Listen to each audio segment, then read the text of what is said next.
Welcome to the Numerical Tarot. A new tarot paradigm. In this video, my voice is synthesized, and some of the artwork might be from artificial intelligence, but all of the thoughts, ideas, words, and presentation, including a lot of the artwork, are all from my human brain.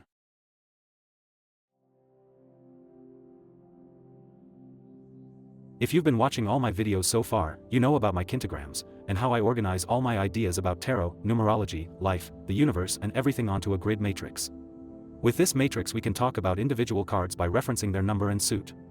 We can also reference each idea by the quintagram, or alternate hexagram, that each one has, based on how each card expresses fundamental aspects of being.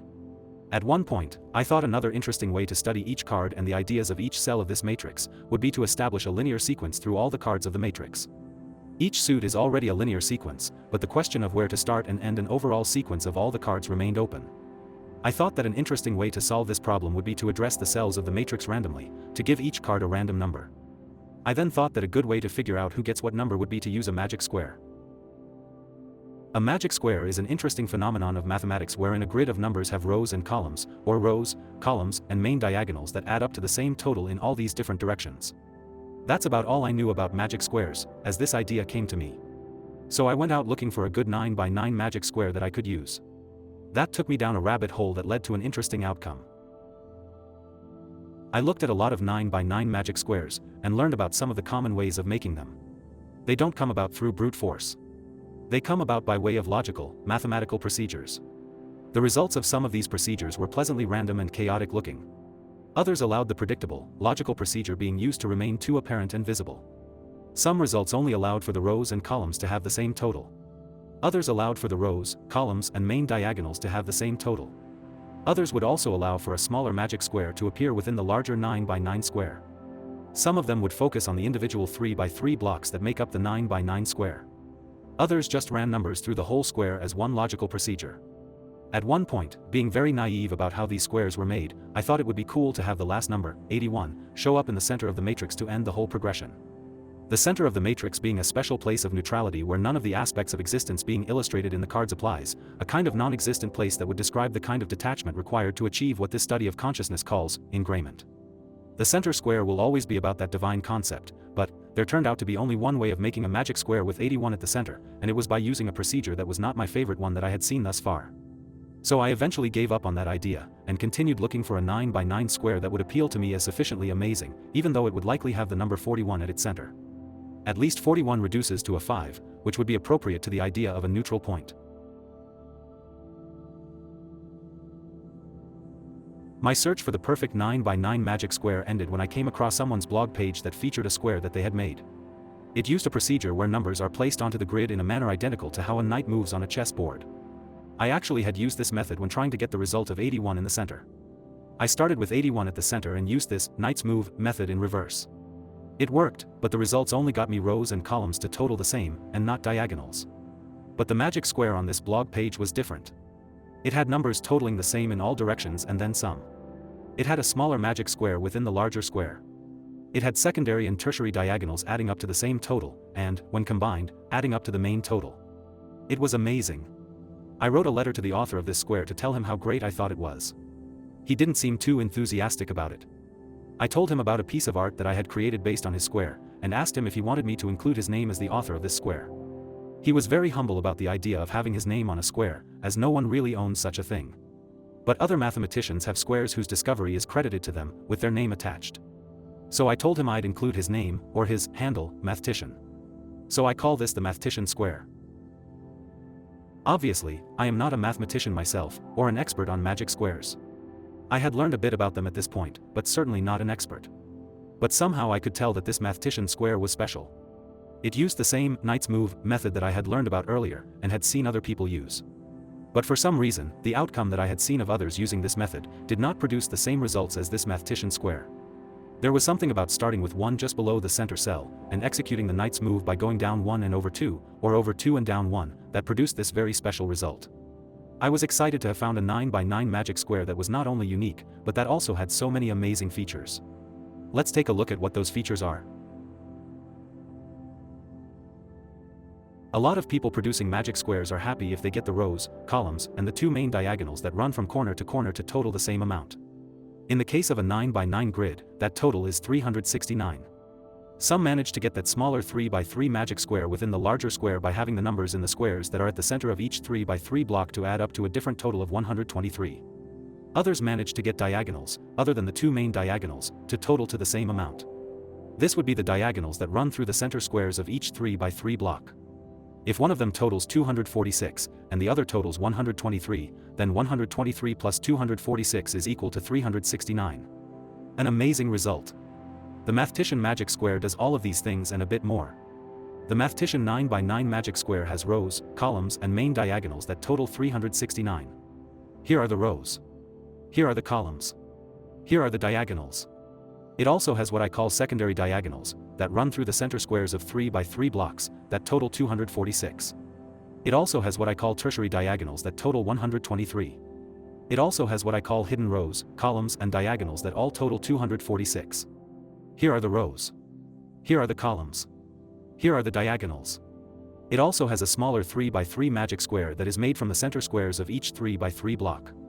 The smaller magic square totals 123 in all directions. Inside each 3 by 3 block, the rows, columns and main diagonals that pass through the center cell all total 123. This is a lot of totals to have line up this perfectly. But there is one more mathematical result that I don't think I've seen in any magic square. Inside each 3 by 3 block, the rows and columns that do not pass through the center cell all add up to totals that equal a 3 or 9, when the digits of those totals are added together to reduce to a single digit. And they show up in the same way in each 3 by 3 block. And when combined with the 123 total of the row or column that does pass through the center cell, a final iteration of 3, 6, and 9 is revealed. I made a spreadsheet for this Mathematician 9 by 9 magic square, so that I could have it display all these amazing totals. I then went about entering the numbers from other 9 by 9 magic squares that I was finding across the internet and on YouTube videos. Nope. Nope. Nope. Nope. Nope. None of them could fulfill all the criteria necessary to achieve the same results as this one magic square. In doing this, I had more of a reason for such comparisons beyond just determining which squares could reproduce this result. I actually had one thing about the Mathematician 9 by 9 magic square that I did not really like. I did not like how numbers with common endings ended up in the same columns. I was hoping for a more scattered look, and this result was like others that revealed the logical procedure beneath. I didn't want to see that evidence. I wanted all these amazing results, but with a more scattered look. I was not finding anything that could replicate the amazing results of the Mathematician square, let alone be more scattered looking. Eventually I decided to consult an artificial intelligence bot to see if it could help in that search. At first I asked the AI bot to make some gadgets that would allow me to test various results, without having to do so with pencil and paper, or entering numbers myself into my spreadsheet. We made several gadgets for me to test some of my own ideas about procedures I was inventing myself. The results were not good, both for my own procedures and those of others. Eventually I put the problem to the AI bot this way. Here is a new idea, or a new challenge for you. I'm hoping that this is even possible for you to attempt. We know that it is not impossible to fulfill the strict criteria of our checklist, the method used by the Mathematician square does it. We also know that your computer brain can search the universe for possible answers to questions way farther and way faster than my human brain. So here is the ultimate question at hand. If I propose that you take a completely empty 9 by 9 grid and fill it with 81 numbers that fulfill the strict criteria of my checklist, would your brain discover the method used by the Mathematician square? If so, would it be able to discover any other method that can fulfill the same checklist? In other words, would your brain be able to search high and low to determine that there is in fact absolutely no other method known to the universe that can fulfill this checklist other than the method used by the Mathematician square? On the other hand, if your brain can find another method, then show me. Search through every possible method known to math and the universe of creating a 9 by 9 magic square that you can find and try it, because it might produce a result that looks more scattered than the method used by the Mathematician square, which is the ultimate goal of this search, the only part of the checklist that might make it completely impossible. So, is the method used by the Mathematician square truly the only way to fulfill this criteria? To be clear, it's acceptable if there is evidence of a logical, mathematical procedure to be found. The hope is that such a logical mathematical procedure would produce a result that disguises its presence, or does so more than the Mathematician procedure does, and produce a result that looks more random and scattered. If you determine that the method used by the Mathematician square is the only way, after searching every method known to math and the universe, I suppose it might still be possible for me to invent a method that is not known, that you would not have found or invented yourself. Am I smarter than you? Might one of my wacky random methods of calculation accidentally discover a new way that works? Do we need to continue with you making gadgets that test the infinite permutations of all my wacky methods, or can we determine here and now, beyond all speculation, that the method used by the mathematician square is truly the only way to get these amazing results? At this point, part of this quest is to find an alternative that looks more scattered. But now there is the issue of knowing whether or not this one method is truly the one and only way of meeting this criteria to get this result. It would be an extremely powerful statement to say definitively that this is the only way to meet this criteria, and that this is the only square that can do it. I have a spreadsheet that calculates all these target totals for me. I've entered about 15 squares from different sources. Some get kind of close. Most are sadly way off. So is this the only way? The AI bot said for it to try every possible outcome of a 9 by 9 magic square would be impossible, because there are so many possible combinations. But what it did do was take the criteria required to produce the mathematician 9 by 9 magic square and compare it to as many known logical mathematical procedures that it knows to exist for making magic squares and see if there are any out there that hold any hope of producing a duplicate result. The answer was no. There wasn't any known procedure it could find that would produce 100% of the same result, except for rotating and flipping the mathematician result, which I don't consider different. It even surveyed different starting points for other knight's move squares. None of them produced all the same results. The method used by the mathematician magic square, and its flipped and rotated variations, was the only way to get all these amazing results to come together in a single magic square. That was an amazing end to a long, rabbit hole journey of discoveries. Because of this ending, I've since learned to accept the vertical look of the mathematician 9 by 9 magic square and its similar ending numbers appearing in columns, because I now have no choice. At least an interesting pattern results from it. I've already created several pieces of art to advertise its existence and put that art in my Redbubble portfolio for people to have printed on products. And there's still the possibility that I might look into using an 8 by 8 grid that only addresses the 64 complete quintagrams or hexagrams. I wonder if there is one single amazing 8 by 8 magic square out there. In the meantime, while making this video, I continue to experiment with my own wacky methods of 9 by 9 magic square creation, all of which have failed so far. As I speculated in my conversation with the AI bot, it might be possible that one day one of my wacky methods might accidentally discover a new way that works. So I kept trying. And to my amazement, I eventually discovered a square that works. Well, not really. I mean, anyone can make a 9 by 9 magic square that works. There are simple formulas for it that anyone can execute. And what I managed to create does not have all the features of the amazing mathematician magic square. But I did manage to create a magic square that is unlike anything I have seen in my exploration so far. It might exist out there somewhere, with someone's name attached to it, but until I encounter that reality, I'm putting my name on it. The Palm Prince 9 by 9 magic square is not as fantastic as the amazing mathematician square. In fact, it is, unfortunately, not even pan-diagonal, which is a big disappointment for me to live with.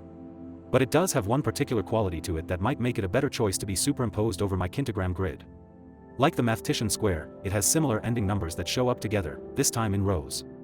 But unlike the mathematician square, it has a row of numbers right through the middle that, if reduced to single digits, create a 1 through 9 number line.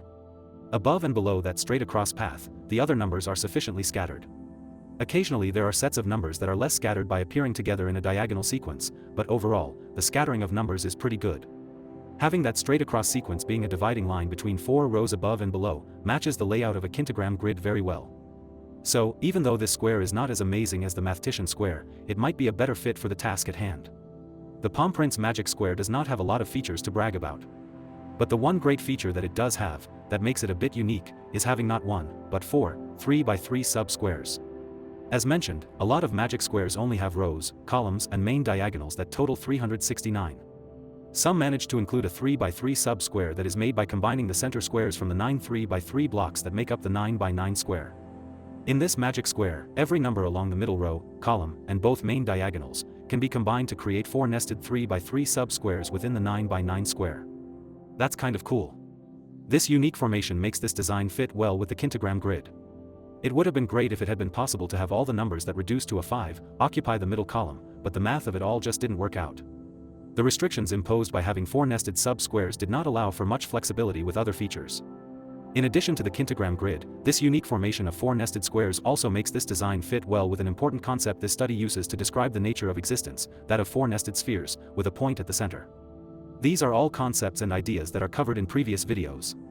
You don't need to know about any of them to appreciate the interesting features of this magic square or the mathematician square. I include them for those who are watching all these videos, or reading my ebooks. In the future, I'll be making all kinds of artwork for this magic square and publishing that in my Redbubble portfolio for anyone wanting to have it printed on various products.